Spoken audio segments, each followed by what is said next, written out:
बच्चों, स्वागत है आपका हमारे YouTube channel royal maths academy में। और आज हम बच्चों बात करने वाले हैं जो भी हमारी क्लास 10 की मैथ्स में एनसीईआरटी बेस्ड बच्चों जो मोस्ट इंपोर्टेंट ऑब्जेक्टिव आते हैं उनके बारे में।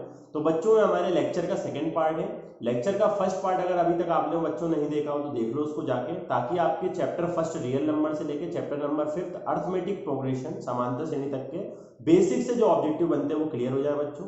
ये हमारे लेक्चर का सेकंड पार्ट है बच्चों। और आज हम कवर करने वाले हैं चैप्टर नंबर 6 सिमिलर ट्रायंगल से लेके बच्चों चैप्टर नंबर 10 सर्कल तक के जो भी बच्चों बेसिक से क्या पूछता है आपको ऑब्जेक्टिव पूछता है इंपोर्टेंट उनके बारे में बात करने वाले हैं। ठीक है बच्चों, चलो बच्चों बिना देर का स्टार्ट करते हैं, बारे में बात करेंगे।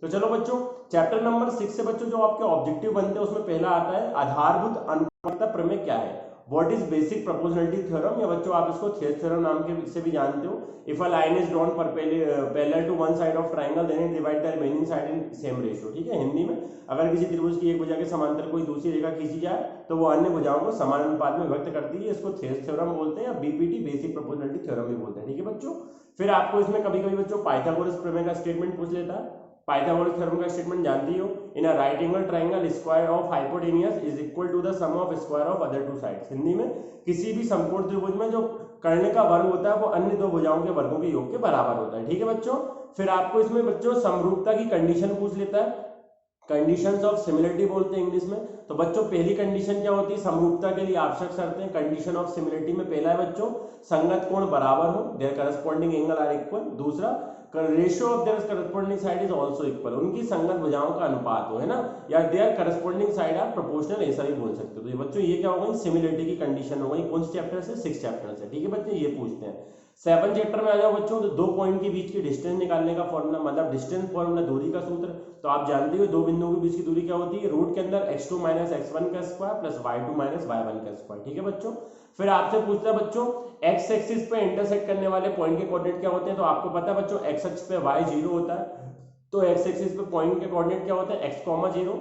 ऐसे ही y अक्ष पर बच्चों क्या होते हैं 0, y। ठीक है बच्चों, फिर आपको पूछता है सेक्शन सेक्शन फॉर्मूला में बच्चों x की वैल्यू कैसे निकालते हो आप। ठीक है, अंतःखंड सूत्र में x का मान कैसे निकालते हो sir m1 x2 plus m2 x1 upon में m1 प्लस m2। और y कैसे निकालते हो बच्चों m1 y2 plus m2 y1 upon में m1 प्लस m2। ठीक है बच्चों, ट्राइंगल वाला चैप्टर इस बार आना नहीं है, मतलब ट्राइंगल वाला जो इसमें होता है 1/2 है ना, x1 y2 माइनस y3 वाला, वो इस साल डिलीट कर दिया, लेकिन वो फॉर्मूला आप पढ़ लेंगे। ठीक है, मिड पॉइंट निकालने का फॉर्मूला क्या होता है बच्चों sir x equal to x1 plus x2 upon 2, y equal to y1 plus y2 upon 2। ठीक है बच्चों, ये चैप्टर नंबर 7 के मोस्ट इंपोर्टेंट फॉर्मूले होगा जो आपको कोऑर्डिनेट ज्योमेट्री से पूछता है। चैप्टर नंबर 8 की बात करें बच्चों, ट्रिग्नोमेट्री की बात करें, तो आपको सबसे पहले बच्चों तीनों आइडेंटिटी पता होनी चाहिए, है ना।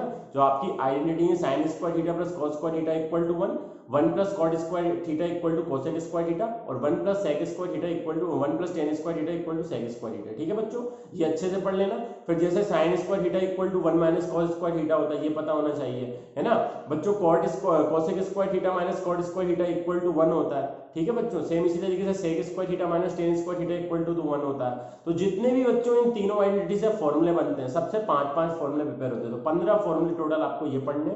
और बच्चों जो आपके ट्रिग्नोमेट्रिकल टेबल है ना, ट्रिग्नोमेट्रिकल टेबल मतलब जैसे साइन 0 डिग्री 0 होता है, साइन 30 डिग्री 1/2 होता है, साइन 40 डिग्री 45 डिग्री 1/√2 होता है, साइन 60 √3/2, साइन 90 1। ऐसे ही बच्चों sine cos tan cosec sec cot, इन सब के आपको याद करने बच्चों वैल्यू।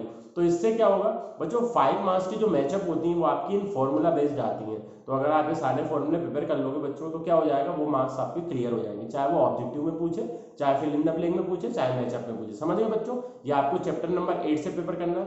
चैप्टर नंबर 9 में आ जाओ बच्चों, एप्लीकेशन ऑफ ट्रिग्नोमेट्री की बात करें तो इसमें बच्चों आपको कुछ नहीं करना है, टेन की मोस्टली वैल्यू याद रखिए। टेन 30 डिग्री है ना, जो आपका 1/√3 होता है, टेन 60 डिग्री √3 है ना, कॉट 30 डिग्री, साइन 30 डिग्री 1/2, बस ऐसी वैल्यू याद कर लो, क्योंकि इस चैप्टर में हाँ बच्चों और ऑब्जेक्टिव में जो बेसिस से पूछता है, the line joining the observer and the object is called, वो लाइन जो ऑब्जर्वर की आई को और ऑब्जेक्ट को ज्वाइन करते हैं उसको क्या बोलते हैं, लाइन ऑफ साइट, है ना। The line which is perpendicular to horizontal level with object is called horizontal line. तो हॉरिजॉन्टल लाइन और लाइन ऑफ साइट यानी दृष्टि रेखा और क्षैतिज रेखा बच्चों, इन दोनों की परिभाषाएं डेफिनेशन अच्छे से। तो बच्चों चैप्टर नंबर 10 सर्कल से जो बेसिकली आपको ऑब्जेक्टिव पूछता है बच्चों बेसिक से, वो पहला होता है the line which intersect the circle eight 2 points is called. अगर कोई लाइन वृत्त को यानी सर्कल को 2 पॉइंट पे इंटरसेक्ट करती है उसको क्या बोलते हैं बच्चों, सेकेंड, है ना। The line which touches the circle any point और इंटरसेक्ट वन पॉइंट, और अगर कोई लाइन सर्कल को टच करती है बच्चों या एक ही पॉइंट पर उसको क्या करती है, इंटरसेक्ट करती है, उसको बोलते हैं बच्चों टेंजेंट। समझ गए, एक पॉइंट पे सर्कल को टच करने वाली लाइन या इंटरसेक्ट करने वाली लाइन टेंजेंट, और दो पॉइंट पे टच करने वाली क्या हो गई बच्चों, second. The longest chord of circle is called diameter, है ना, किसी भी वृत्त की सबसे बड़ी जीवा को उसका व्यास कहते हैं। And radius is just half of diameter, और किसी भी वृत्त की जो त्रिज्या होती है बच्चों वो उसके डायमीटर का यानी व्यास का आधा होता है। ठीक है बच्चों, तो ये सर्कल से आपको याद रखने मोस्ट इंपोर्टेंट ऑब्जेक्टिव, इसके अलावा जितने मैंने बता दिए। ठीक है बच्चों।